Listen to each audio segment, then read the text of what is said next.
안녕하세요 여러분, 수익률 상승에 도움을 드리고 싶은 헬퍼입니다.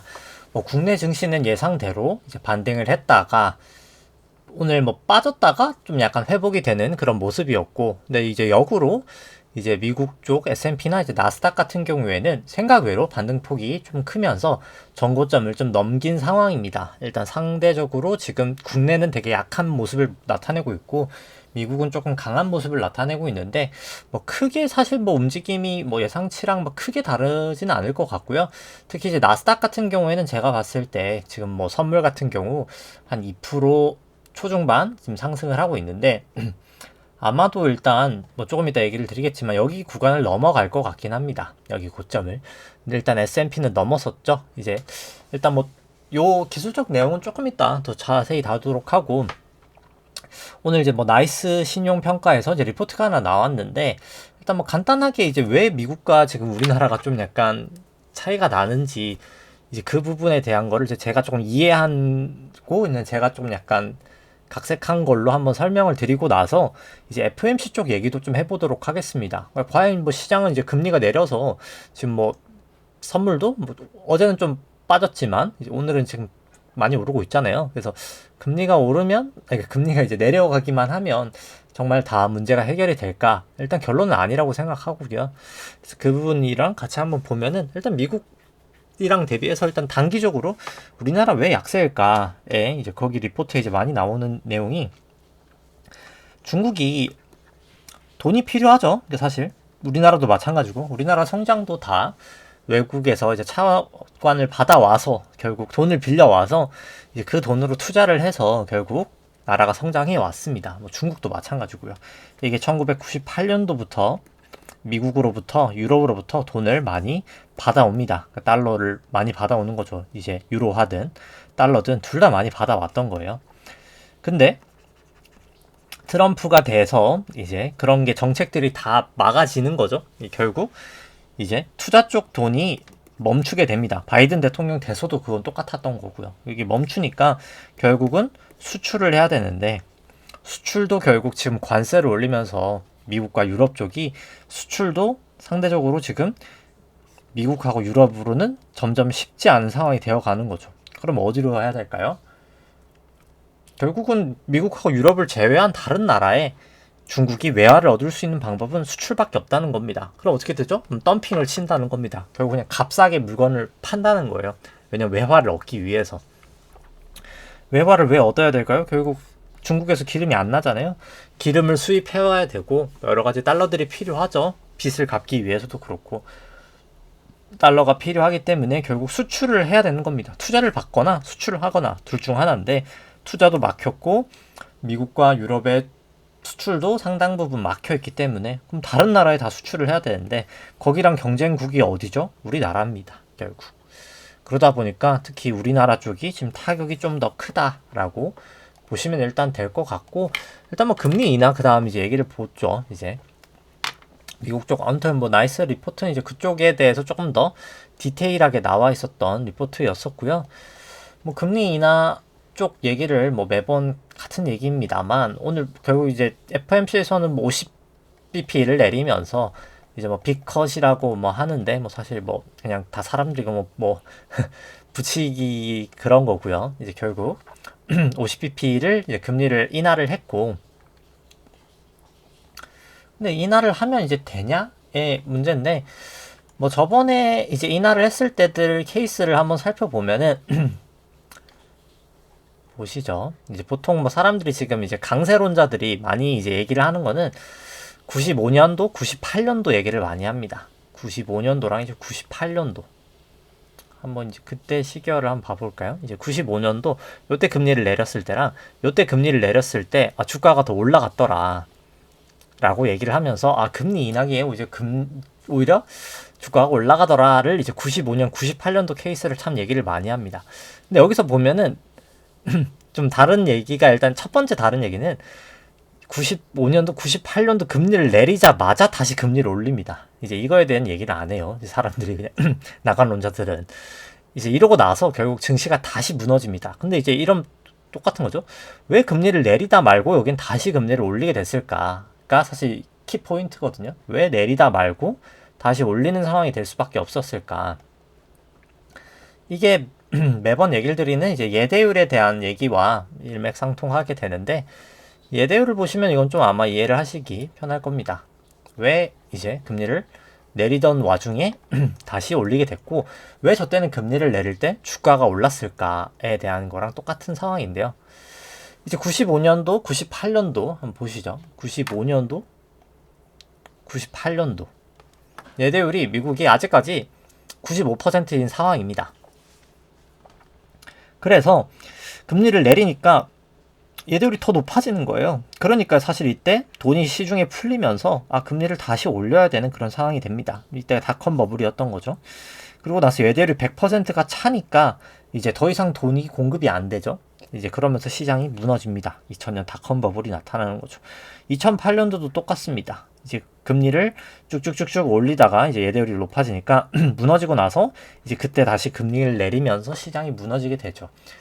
근데 이제 이때보다도 저는 사실, 그러니까 지금이 이제 SLR 때문에 이제 이 SLR은 뭐냐 다른 영상을 보시면 될 것 같고, 그러니까 지금 이제 이 예대율을 이제 바젤 2 이제 규제 비율이거든요. 이 바젤 2 때가 이제 예대율 같은 거를 썼던 거고, 이 금융위기가 터지면서 이제 바젤 3에는 이제 SLR이라는 걸 씁니다. 그래서 요 기준이 아니라 이제 양적 완화를 하는 그 기준 해서 이제 바젤 3에서 SLR을 쓰는데, 이제 그때가 이제 지금 기준으로 보면은 예대율 기준으로 치환해서 생각해 보면 지금 예대율이 100%예요, 결국.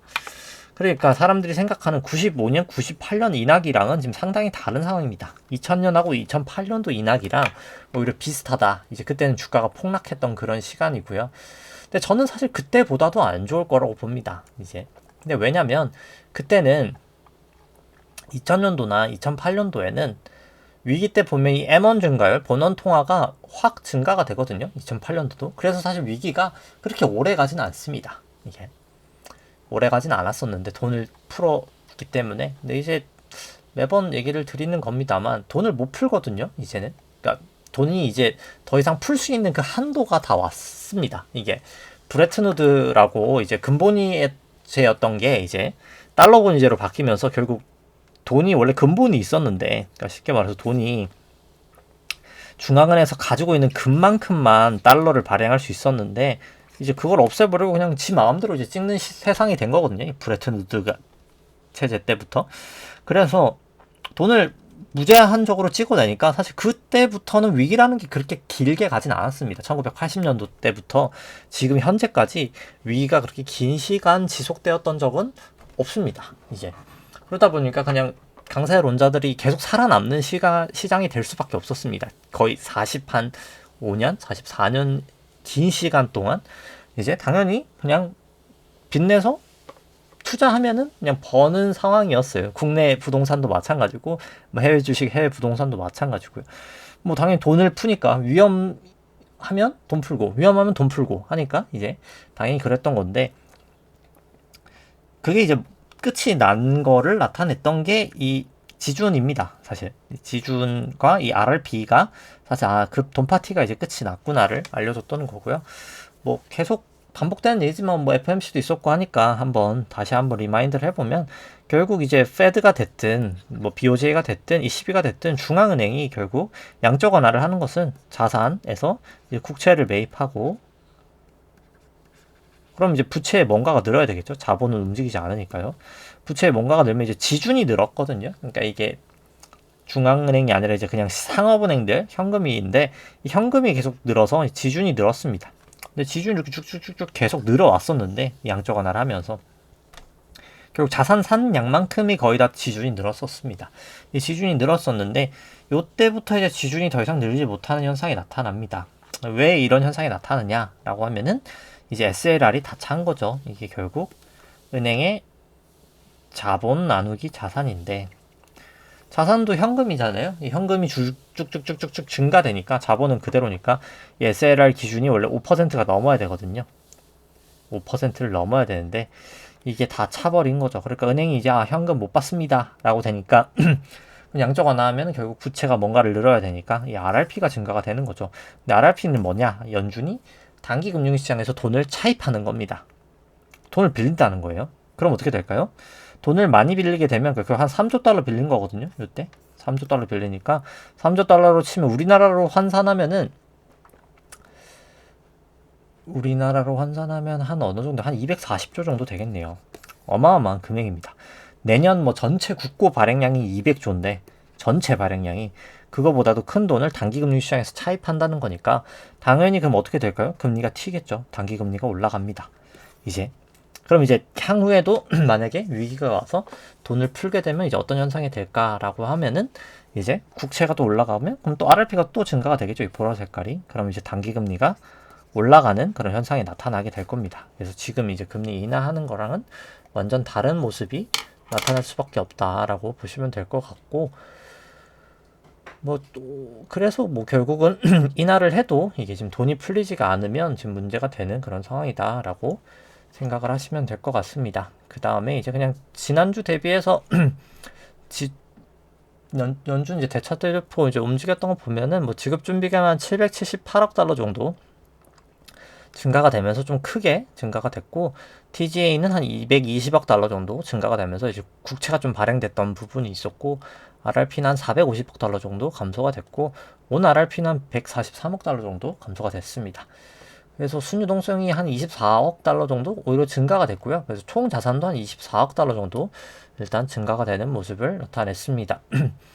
그 다음에 이제 SCFI 같은 경우에는 좀 빠지는 모습 나타냈고요. 이제 BDI도 약간은 빠지고 있는 그런 추세를 나타내고 있습니다.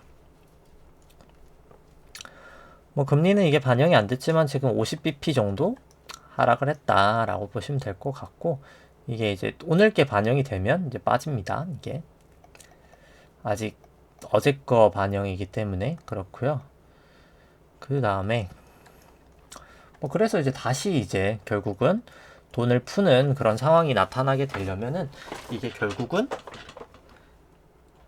총 자산 대비해서, 그러니까 연준의 총 자산 대비해서 이 GDP 금액이 이제 많이 감소가 돼야 되는데, 이제 그 수치를 한번 살펴보면은, 잠시만요. 네. 뭐 가면서 이제 뭐 다른 것들도 한번 보죠. 이제 뭐 WTI 쭉쭉쭉쭉 빠지다가 뭐 최근에 좀 다시 좀 올라가고 있는 그런 상황이죠. WTI 살짝. 달러 인덱스는 좀 약세를 보이고 있고요. 뭐 굴이나 좀 굴인 다시 조금 올라가고 있고, 이제 GSCI 골드만삭스 이제 커머디티 인덱스도 약간 반등하고 있는 그런 모습을 나타내고 있습니다. 그 다음에 뭐 통화량 대비해서 이제 S&P도 뭐 아직까지 여전히 좀 비싸 보이는 구간이고, 나머지 다 좀 지나가도록 하고요. 그 다음에 이제 계속 뭐 좀 중요하게 보고 있는 게 이 SFR이랑 이제 EFFR 차이. 이게 이제 무담보 담보 국채고 이게 무담보 은행채인데 결국 그냥 단기로 생각하면은 당연히 얘가 금리가 높아야 되는데 지금 얘가 금리가 점점 더 높아지고 있다는 거거든요. 이게 계속 삐죽삐죽 튀어나와 있잖아요. 그러니까 이게 사실 지금 국채를 결국 다시 사갈 사람이 이제 점점 많이 없어지고 있다라는 거를 좀 나타내고 있다라고 생각하시면 됩니다. 국채를 사갈 수 있는 사람들의 돈이 점점 사라지고 있다라고 보시면 될 것 같고, 이 총자산 대비 GDP가 결국 20%까지 내려와야 되는데, 이때까지는 이제 RRP가 다 QT 때 감소가 됐지만 이제 요때부터는 이제 지준이 줄어야 되거든요. RRP가 이제 거의 3천억 달러도 안 남았기 때문에 안 좋은 상황이다 라고 보시면 됩니다. 일단 뭐 국고 발행된 거 이제 미국 쪽 보면은 이제 9월 17일까지 기준으로 3Q 일단 단기 국채 지워버리죠. 이거 잠깐. 단기 국채가 한 1,000억 정도 더 발행이 돼야 되고요. 이제 장기 국채는 오히려 460억 달러 정도 초과 발행이 되는데 결국 만기가 이제 도래되면서 상세가 될 겁니다. 이 부분은. 그게 맞죠. 이제. 그렇죠. 보시면은, 네. 더 발행됐으니까 이제 더 상환이 될 거고요. 460억 달러는. 그 다음에 이제 뭔데 4Q 일단 뭐 발행되는 거 보면은 결국 단기 국채가 적고 장기 국채가 또 훨씬 많습니다. 그래서 또 4Q에도 국고 발행 부담이 또 생길 거다라고 보시면 될 것 같고요. 그 다음에 이제 RRP 보면은 2,800억 달러밖에 안 남았거든요. 그러니까 이 부분이 계속 좀 리스크 요인이다라고 생각하시면 됩니다. 원래 RRP가 뭐 많을 때는 2.5조 달러 정도까지 있었다가 이 부분이 다 감소가 되면서 이 부분이 이제 순유동성을 좀 증가시켰고, 그래서 이제 자산 감사분을 생각보다 많이 좀 약간 상쇄시켜주는 그런 역할을 했던 게 RRP였었는데, 이제 그게 거의 남지 않았다라고 보시면 될 것 같습니다. 사실 RRP가 또 감소되는 게 또 근데 긍정적인 면도 있긴 합니다. RRP가 감소되고 이 지준이 많이 감소돼야 사실 아까 말씀드렸던 이 20% 밑으로 가서 다시 돈을 찍을 수 있는 세상이 오는 거거든요. 근데 아직 좀 한참 남았다라고 보시면 됩니다. 이제 이게. 그래서 그게 문제인 거죠. 갈 길은 먼데 사실 이제 점점 다 힘들어하고 있는 그런 상황이다라고 보시면 되고, 우리나라도 똑같이 예대율이 다 차 있다라고 보시면 됩니다. 예대율이 쭉쭉쭉쭉쭉쭉 이렇게 높아오다가 지금 다 차 있다. 총선 때 이래저래 돈 풀면서 뭐 연명을 하던 게 이제 앞으로도 그럴 수가 없다라고 보시면 될 것 같고, 중국 쪽 통화 성수는 계속 높아지고 있는 거죠. 결국 돈이 점점 사라지고 있는 중국의 모습을 지금 나타내고 있습니다. 결국 중국 쪽은 뭐 이미 뭐 터졌다라고 보고, 결국 이제 터졌는데 이제 그냥 시장에 반영이 안 된 거죠. 이제 그런 모습이라고 보여주고요. 이제 하이드 스프레드가 아니라 이제 이거는 이제 크레딧 스프레드인데 이제 AA- 회사채 등급 국내 쪽이고요. 이제 크레딧 스프레드는 높아지고 있는 상황이고, 이제 국내 이제 조달 비용이 IRS 이제 이자율 수합하고 이제 국고채 그냥 현물 금리를 빼면은 이제 본드 수합이라고 하는데 뭐 복잡하게 생각하실 거 없고, 그냥 이제 위쪽이 조달 비용이 싸지는 거, 그러니까 금융시장이 결국 완화적이다고 생각하시면 되고요. 이쪽에 있을수록 조달 비용이 비싸다는 것 자체가 금융시장이 되게 긴축적이라고 생각하시면 됩니다. 주가 많이 빠질 때 이제 긴축적으로 좀 가는 듯 했다가 다시 좀 좋아지는 듯 했다가 다시 이제 긴축적이 되고 있는 그런 모습이다라고 보시고, 이건 뭐 예상대로 지금 가고 있고요. 달러 조달 같은 경우에도 비싸지다가 살짝 지금 약간 감소되고 있는 그런 모습이다라고 보실 수 있습니다. 이 CB 같은 경우에는 유로화 이제 대출, 이제 은행 쪽에 해줬던 대출이 많이 이제 줄여놨고, 근데 중요한 건 이 증권 QT도 결국은 해야 된다는 거죠. 이제 자산 여전히 너무나 많거든요. 많이 줄여놓긴 했는데 거의 106%였던 거를 66%까지 줄여놓긴 했는데, 그럼에도 불구하고 연준에 비해서는 뭐 어마어마한 양이죠. 연준보다도 훨씬 더 많은 양을 가지고 있습니다. 일본 같은 경우는 더 뭐 심각하죠. 이제 뭐 기본이 BOJ 자산이 거의 지금 118% 정도고, 정부 부채가 이제 200%입니다. 거의 뭐 미친 거죠. 이 정도면 진짜 지금 상황이 약간 좀 일본은 지금 미쳐 있는 상황이고, 그게 사실 이때까지는 다 지준을 늘리면서 가능했던 건데, 여기도 이제 레포가 0레포가 생기고 있다는 것 자체가 사실 여기도 이제 더 이상 양적 완화를 계속하면 금리를 올릴 수밖에 없는 그런 상황이 된다는 것을 나타내고 있습니다.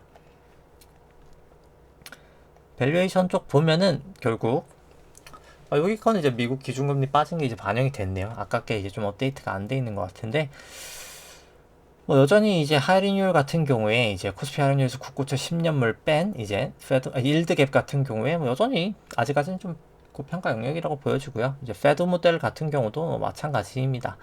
뭐 긴 시계열로 봐도 뭐 마찬가지인 아직까지는 뭐 고평가 영역이다라고 보여지고요. 뭐 코스닥도 마찬가지입니다. 점점 싸지고 있긴 합니다만 빠져서 여전히 아직까지 좀 부담이 있는 그런 단계라고 보여지고요.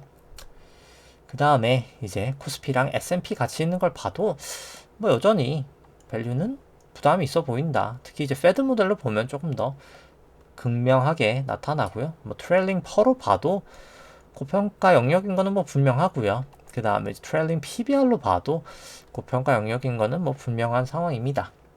그 다음에 실질금리, 이제 미국 쪽 기대 인플레이션과 이제 실질금리 보면은 이제 기대 인플레이션 같은 경우가 좀 단기 바닥을 찍고 살짝 올라가고 있는 모습이고, 다만 실질금리는 조금 완화적인 그런 스탠스 때문에 좀 내려가고 있는 상황입니다.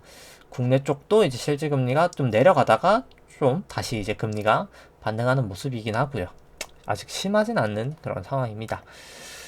그 다음에 이제 매크로 이쪽 먼저 보고 가죠. 이제 뭐 ISM 제조업 비제조업 같은 경우에 제조업 살짝 반등하는 모습 나타냈지만 여전히 50 미치기 때문에 약세인 거고요. 비제조업은 50 살짝 위에 있기 때문에 상당히 그래도 제조업보다는 좀 나은 상황입니다. 이제 윌시 5000이 이제 야후에서 받아왔었는데 이게 다운로드를 막아놔가지고 그냥 S&P만 보면은 S&P를 이제 글로벌 GDP로 나눴을 때 과거 고점치를 훨씬 넘어가 있는 상황이고요. 지금 뭐 요때 고점 대비해서도 또 높은 상황이기 때문에 근데 결국 GDP 대비해서 과잉해서 뭐 오버슈팅할 수는 없거든요.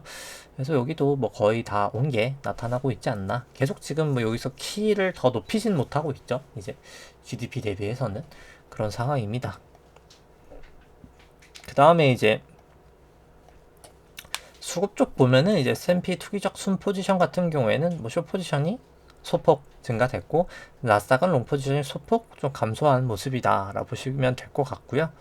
곱하기 뭐 1000계약 하시면 됩니다. 이제 갑 같은 경우에는 삼성전자는 뭐 계속 약세를 좀 극심하게 나타내고 있고 뭐 그럼에도 불구하고 이제 금리 조정 기대 수익률을 상당히 좀 고평가를 나타내고 있다라고 보시면 될 것 같습니다. 코스피 쪽 수급 살펴보면은 외인 수급 계속 현물 좋지 않고요. 선물 수급도 뭐 엄청나게 매도는 아니지만 뭐 좋진 않습니다. 그래서 외국은 계속 지금 팔고 있다라고 보시면 될 것 같고 뭐 신용잔고 같은 경우에는 그냥 이제 코스피 시총 대비로 해서 봤을 때도 여전히 아직까지는 높은 수준이라 조심하실 필요가 있다 보여지고요. 뭐 여기도 수급 자체가 뭐 결국 개인만 매수하고 있는 장 결국 중기적으로 장기적으로는 더 심하고요. 그래서 여기도 수급 상당히 좋지 않고 시총 대비했을 때 이제 신용잔고도 여전히 높은 수준이다라고 보실 수 있습니다.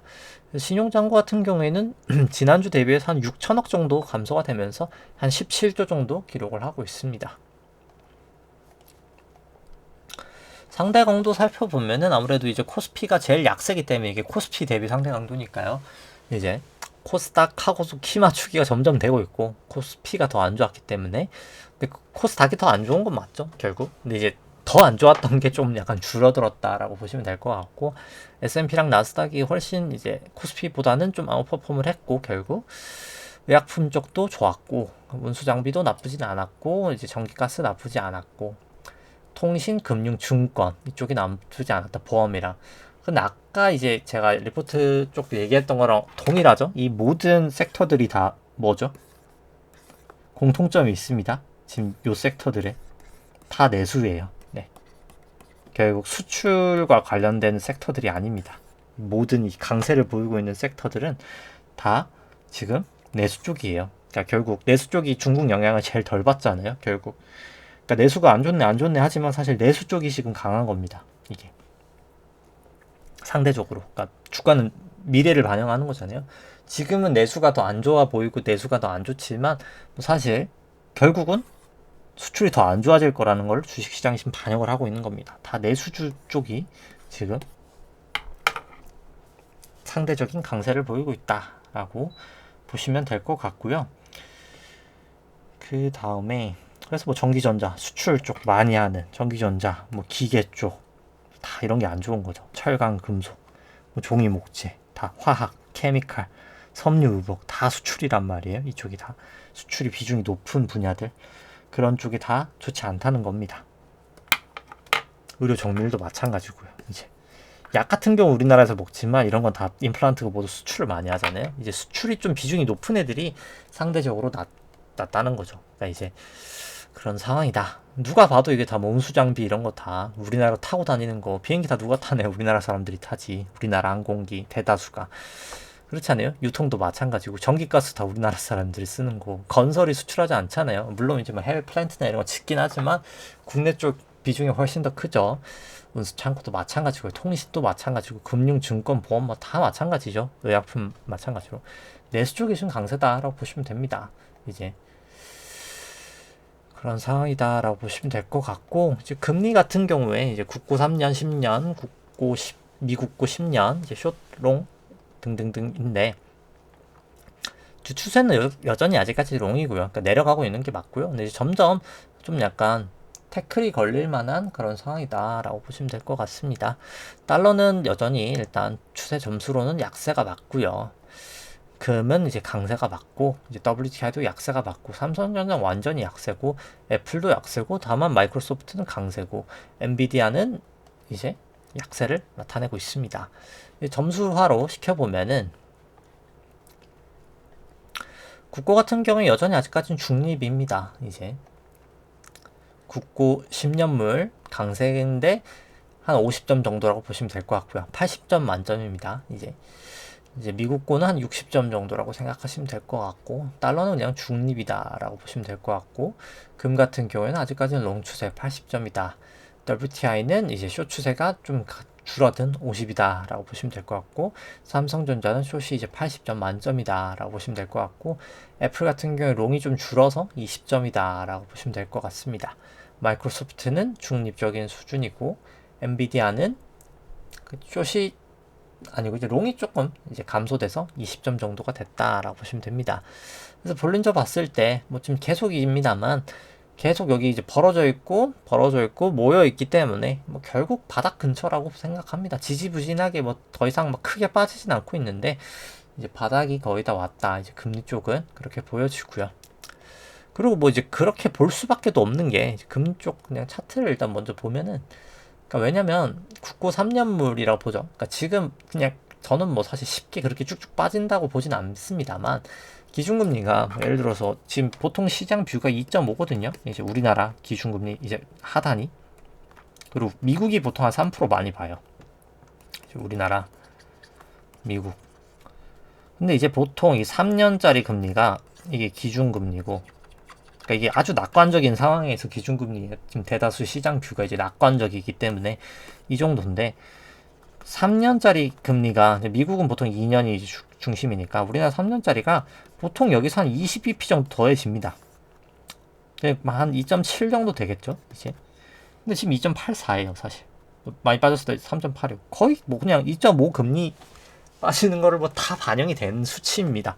사실 여기서 뭐 금리는 이제 더 이상 하방은 막혀 있다고 봐도 무방합니다. 미국도 마찬가지예요. 미국은 저 뭐 2년은 없긴 합니다만, 미국 2년, 이거 보시면 되겠네요. 미국 2년이 3.61이거든요. 그러니까 뭐 여기도 만 2, 30 더하면은 한 뭐 30bp 정도밖에 빠질 룸이 없다는 거예요, 사실. 그러니까 거의 없다는 겁니다, 지금 상황이. 근데 사실 10년물은 좀 더 심해요. 이게 10년물은. 그러니까 3%로 해도 턴 프리미엄이 못해도 8%, 80bp 정도 되거든요. 0.8. 그러니까 여기는 뭐 이미 다 와 있는 겁니다. 10년물 기준으로. 우리나라 10년물은 어떻게 될까요? 우리나라 2.3% 되죠, 지금? 3% 되니까. 아까 2.5에다 80이면 3.2니까 우리나라는 뭐 오히려 더 과잉이라는 거예요, 지금. 이제 10년물이. 그러니까 더, 이게 뭐 어떤 생각을 봐도 이게 사실 금리 지금 좀 저는 너무 오버슈팅을 했다라고 생각합니다. 그러니까 아무리 낙관적으로 봐도 오버슈팅이라는 거죠. 사실 저는 금리는 훨씬 더 높아질 거라고 생각합니다. 왜냐면 돈이 점점 사라지고 있기 때문에 그런 거죠. 이게 전에 이제 위기가 왔을 때 금리가 계속 내려왔던 거는 돈을 유동성을 찍어내니까 당연히 돈의 가치가 떨어지는 거죠. 왜냐면 금리는 돈의 가치니까. 근데 이제 돈이 없었는데 이제 돈을 못 찍는 상황에서는 당연히 이제 돈의 가치는 올라갈 수밖에 없다라고 보여집니다. 그 다음에 이제 뭐 달러원 같은 경우에도 뭐 추세로 봤을 때 뭐 특별한 건 없고요. 이제 금도 뭐 보시면은 금도 여기 뭐 모여있고 벌어져 있기 때문에 뭐 계속 저는 금 쪽은 좀 이제 사실 추세 꺾이면 그냥 이제 매도하시는 게 맞지 않을까 싶은 구간까지 왔다라고 보여집니다. 근데 뭐 아직 뭐 기준선도 꺾이진 않았으니까 뭐 기준선 정도 깨지면 뭐 매도하면 되지 않을까 싶고요. WTI 같은 경우에는 이제 여기 벌어져 있고 모여있기 때문에 역으로 여기 이제 바닥을 찍었다라고 보는 게 더 맞을 것 같고요. 바닥을 찍고 좀 올라가는 모습이 나타나지 않을까 싶습니다.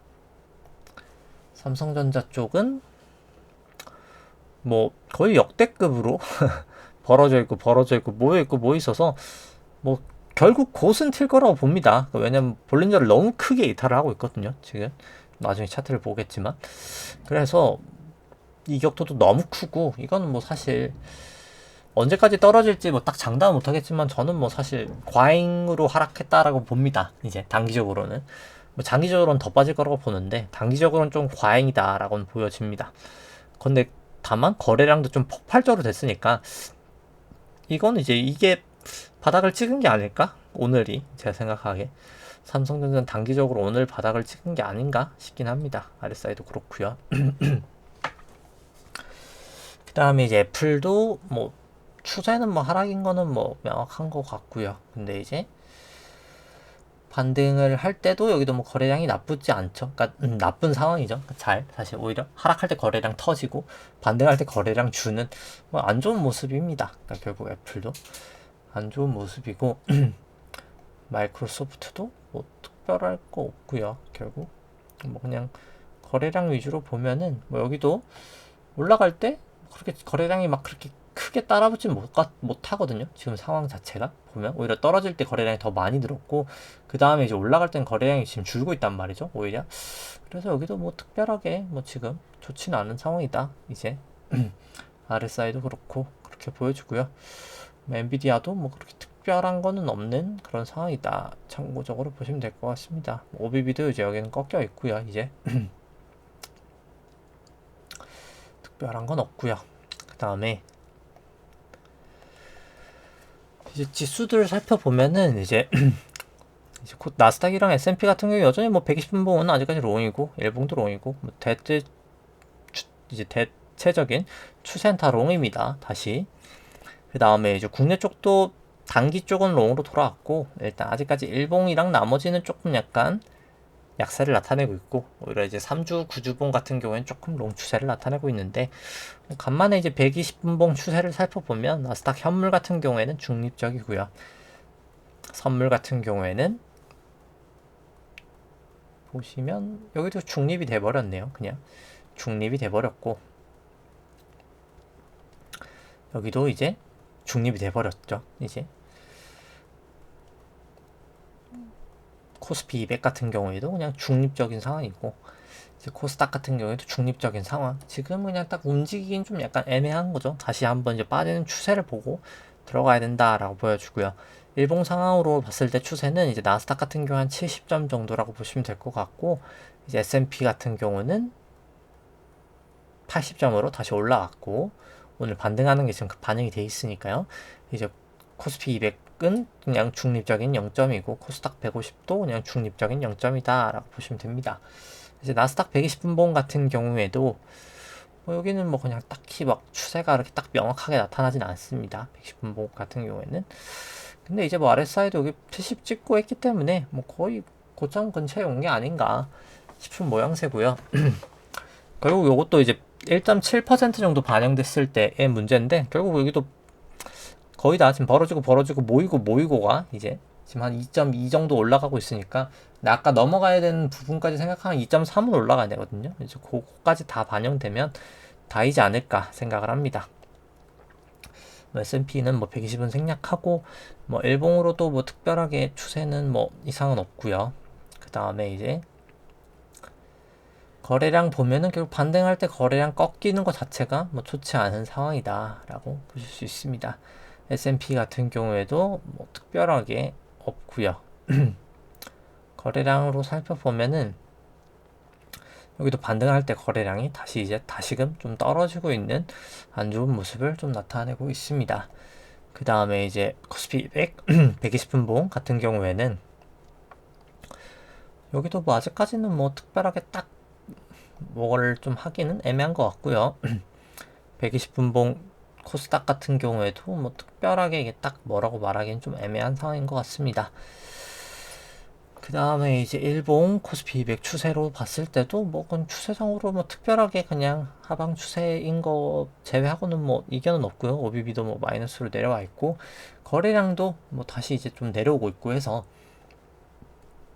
반등 기간에가 내려온 거죠. 결국 여전히 좀 위험해 보인다라고 생각을 합니다.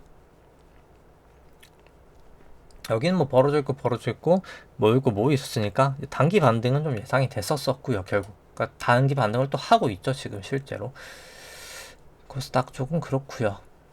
근데 뭐 여기도 거래량이 반등할 때 약해지더라. 지금 좀 약간 상황이 그렇게 좋아 보이진 않는다. 결국 올라갈 때 거래량이 터져야 되고 내려갈 땐 거래량이 없어야 되는데 지금 뭐 계속해서 시장은 좀 반대로 가고 있는 그런 모양새다라고 보시면 될 것 같습니다. 그리고 그래서 국내 추세는 결국 기준선 방향도 130이 내려가면서 무너졌고요. 결국 이 시점에서 지금 기술적 반등 한번 보이긴 했지만 결국 다시 한번 전환선 기준선 역전되면서 안 좋은 모양새입니다. 뭐 반등이 뭐 한 여기까지는 안 간다는 보장은 없긴 한데 여기를 넘지 않는 이상 지금 뭐 코스피 쪽은 다 안 좋습니다. 전환선 기준선 역정돼 있고 이제 50일 방향성도 떨어지고 있고 구름대 미치기 때문에 상당히 좋지 않은 모양새를 나타내고 있고 그 다음에 근데 다만 많이 빠졌기 때문에 기술적 반등 정도는 언제든 가능하다. 근데 다시 이제 재차 하락을 한다는 게 문제고요. 코스닥 150도 결국 기준선까지 반등은 했지만 뭐 결국 여기를 다시 넘지는 못할 거라고 봅니다. 추세 자체가 이제 50이라고 130 기준선 200일 뭐 다 데드크로스가 났거든요. 상당히 좋지 않은 모습을 나타내고 있다라고 보시면 될 것 같고 뭐 이제 S&P 쪽 같은 경우에는 다시 전고점을 갱신을 했어요. 근데 이제 그래서 마지막 쪽이 S&P는 뭐 근데 그럴 수 있거든요. 그러니까 왜냐면 왜 그럴 수 있냐면 여기도 고점이 달랐어요. 이게 여기서는 S&P는 이때잖아요. 1월 3일이잖아요. 22년도. 근데 나스닥은 그때가 아닙니다.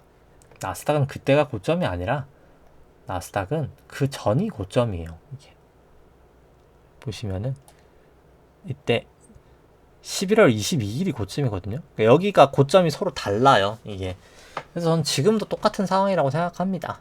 결국 S&P가 여기가 고점인 거듯이 나스닥은 여기가 고점이었을 거라고 생각합니다. 그래서 S&P는 여기서 마지막에 1, 2, 3, 4, 5가 모습이 나왔던 거고 이제 나스닥 같은 경우에는 근데 이제 여기 볼린저를 결국은 다시 이탈하면 좀 위험할 거라고 보여집니다. 나스닥 같은 경우에는 여기를 살짝 넘는 이게 ABC의 모습이 그냥 돼버리지 않을까 싶어요. 그러니까 이게 ABC로 이런 식으로 뭐 좀 더 갈 수는 있겠죠, 사실. 근데 이제 길게는 못 갈 것 같다라는 게 저의 생각입니다. 뭐 거래량 같은 경우에도 결국은 부진하죠. 결국은 지금 20일, 50일이 안 좋잖아요. 지금 보시면은 S&P도 뭐 마찬가지고요. 지금 거래량 자체가 많이 침체되어 있다. 주가는 올라가는데 이제 그렇게 보시면 되고 그다음 이제 다우 같은 경우도 똑같이 S&P 같은 모습인데요.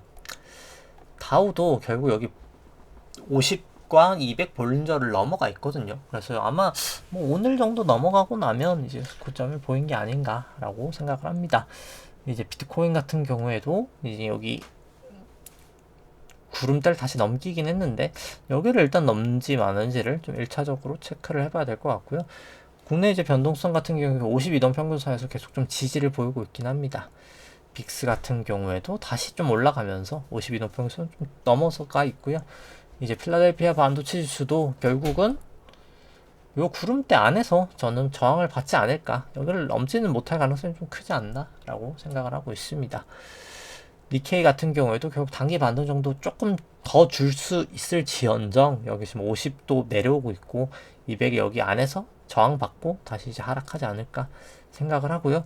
유로 같은 경우가 오늘 반등이 좀 크게 나고 있습니다만 그러니까 유로도 사실 상당히 중요한 자리긴 합니다. 여기 괴선들이 다 모여 있죠. 지금 모든 이 선들이. 그래서 여기를 다시 깨냐 마냐가 상당히 중요한 영역인데 상황인데 여기를 일단 지금 당장은 좀 올라가고 있긴 합니다. 여기 다시 깨는 게 이제 그럼 이제 하방 추세고 여기가 이제 지지가 되는지 마는지 좀 살펴봐야 될 것 같고요. 항생도 상당한 개선들이 모여 있고 일단 지금 당장은 좀 돌파가 되고 있는 그런 상황이다 라고 보시면 됩니다. 상해 종합은 뭐 아직까지 돌파됐다 말하기까지는 그렇고요. 달러 인덱스는 이제 볼린저 결국 한번 밑으로 뚫렸다가 다시 조금 올라갔다가 다시 이제 좀 약간 힘겨루기를 하고 있죠. 이제 다시 저는 좀 위로 올라가지 않을까 생각을 합니다. 그 다음에 이제 달러 원 같은 경우에도 결국 볼린저 밑이 뚫릴 만큼 왔기 때문에 다시 좀 위로 좀 솟구치지 않을까 싶긴 하고요. 위안 같은 경우에도 좀 많이 내려왔지만 볼린저도 하단까지 왔기 때문에 위로 올라갈 확률이 더 높지 않나 라고 보여집니다. WTI도 일단 하단 에서 다시 반등 좀 하고 있는 모양새고요. 금은 십자도지 나오면서 이 정도면 저는 좀 고점을 친 게 아닌가라는 생각입니다. 국고 10년은 이제 다시 저는 좀 위로 갈 확률이 더 높지 않을까. 아까 말씀드렸다시피 어떤 방식으로 봐도 좀 국고 금리는 지금 좀 약간 너무 과잉으로 오버슈팅이 돼 있다. 밑으로 좀 너무 많이 빠져 있다라고 보시면 될 것 같고, 뭐 삼성전자는 뭐 오히려 또 이제 너무 과잉으로 좀 빠져 있다라고 보시면 될 것 같고요. 어떤 수치로 봐도 좀 너무 과하게 빠져 있는 건 맞다라고 보여집니다.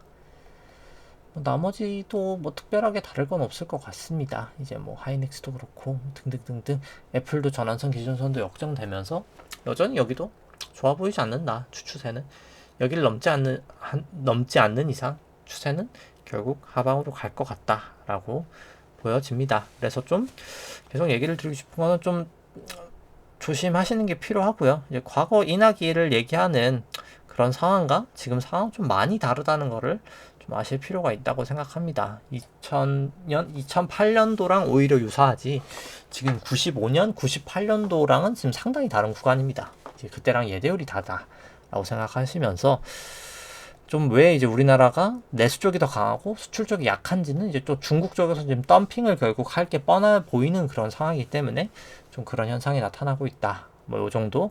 그리고 똑같이 이제 금리를 인하해도 결국 유동성이 공급되지 않는 금리 인하는 문제가 생길 수밖에 없다. 이제 이렇게 보시면 될 것 같다라고 얘기를 하면서 오늘 방송 여기까지 하도록 하겠습니다. 네, 좋아요와 구독 해주시면 감사하겠습니다. 이상입니다.